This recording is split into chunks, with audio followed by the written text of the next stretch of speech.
and she was just like,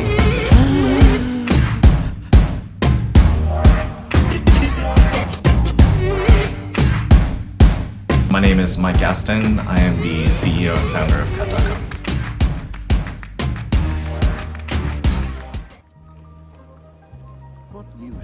I don't really think about success other than in discrete terms. By that I mean, what is my ultimate goal? And then I break down that goal into benchmarks, and then whether or not I achieve those benchmarks is an indicator to me of whether or not I am getting the thing that I want. So it's a lot more personal than it is like in terms of like money or reach or any of those things.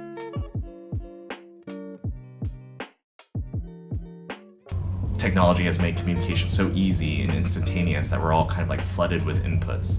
And sometimes those inputs are confusing or polarizing or just totally bullshit.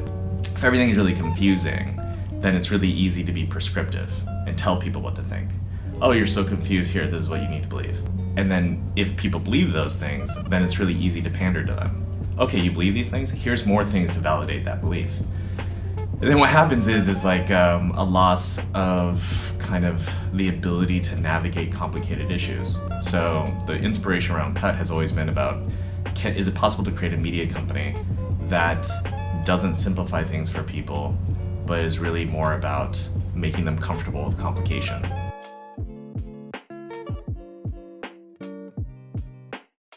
I basically did the opposite of what everyone told me to do. When we first started Cut, our initial investor, he really wanted me to adopt a model for video that was like very like well trod. And then the next step was convincing our investors that to avoid any of the conversation around best practices. So when you go out into the world and you talk to VC, it's like they all went to the same school and they ask all the same questions. And a lot of these questions are good and they're pretty obvious. Some of them contain some internal biases that prevent them from actually being innovative.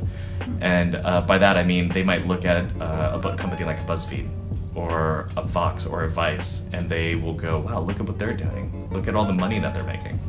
One of the things I told them was there's no way that at any point in history where a smaller force has somehow defeated a larger force by adopting the strategies and tactics of the larger force. You do not do that.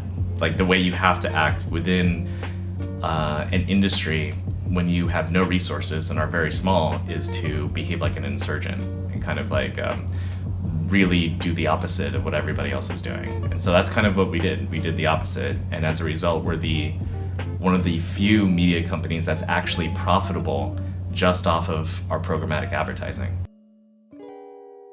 It's much easier for a hiring manager to anchor on a resume than it is to anchor on whether or not that person's capable of doing what needs to be done. And everything that we do is about trying to find people that have a facility for thinking outside the box. We try to find people that are very diverse in their backgrounds and in the way that they think, and developed an internal set of rubrics that helped us determine whether or not someone had a facility for being good here. And then we created like a really strong onboarding plan for them, so that way we could actually measure their ability to be successful. And ultimately we believe that creativity drives business, not the other way around. Early on, once we first received money, there was an oh shit moment. Like, oh shit, we have money. I have to do something now. People are invested in us. We have to make good on this. I need to hire some adults, some people who know what they're doing. And I hired for the wrong reasons, again, for resume. And then I was too empathetic to them, like to the point where it was bad for them. And what happened was I kind of let them float for way too long. I was trying to make them successful. I thought it was important. Like I had convinced them to come work here, and I thought it was my failure that I couldn't make them successful here. So I spent way too long trying to make them successful instead of simply letting them go. And what happened, what I realized, was that I was actually impacting their confidence. And that's when I realized that I actually was not helping them at all. And what I needed to do was stop focusing on trying to make that individual person successful, and I needed to focus on making the company successful. And so if I had to do it over again, I would have been a lot swifter with how I would have let people go. You know, one of the tropes is hire slow, fire fast. And I think that's something that we definitely learned. Like a weird mix of naivete, luck, and probably arrogance.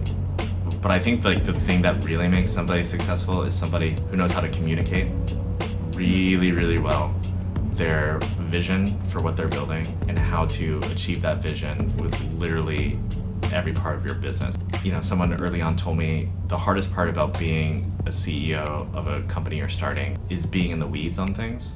Like let's say I am the video guy. At a certain point, you need to stop doing that in order to make the company successful, because someone actually has to run the company. Right. But because you're good at doing those things, and you might even be the best at doing those things, you kind of gravitate to just doing those things, and that prevents the company from actually growing. And so I think the best people are the ones that kind of recognize the importance of not just doing the things that they like doing or the things that they're good at, and start to realize that in order to make the thing that they actually want to make, they have to really step out of their comfort zone all the time. And I think the other part of that is, you know, like you need people who are going to be really asking themselves all the time, what do I want and how do I achieve that? And then only doing those things. You know, everything that we do begins with a why, you know, so that way we know that the decision we're making actually aligns with what we ultimately want. My formal education had almost no impact. I think that my background is very strange. I had a small poetry press for a period of time. I worked at Boeing doing supply chain management and contract negotiation. Again, I was an English major. So like all these different things that I did ultimately helped inform, you know, like the type of person I became to run a company like this. I would not say that that is somehow a model for success. I think having a lot of different experiences, it gives you the ability to face uncertainty in a way that will make you emotionally resilient when trying to run a company. And so, I would say that education, I learned some cool stuff. I had some really great mentors there, but none of those things can you draw like a straight line to the thing that I'm doing. Sure. I mean, I think often a lot of people ask me, you know, like they want to know my path, or they want to know things that I did, like specific things. Or if I go talk to them about the videos I'm making, they'll want a playbook. Like, what are the things that you do to make something go viral, right? Yeah. And I think the thing that people rarely ask themselves is, again, what do I want? And then making sure that everything that they're doing only gets them that.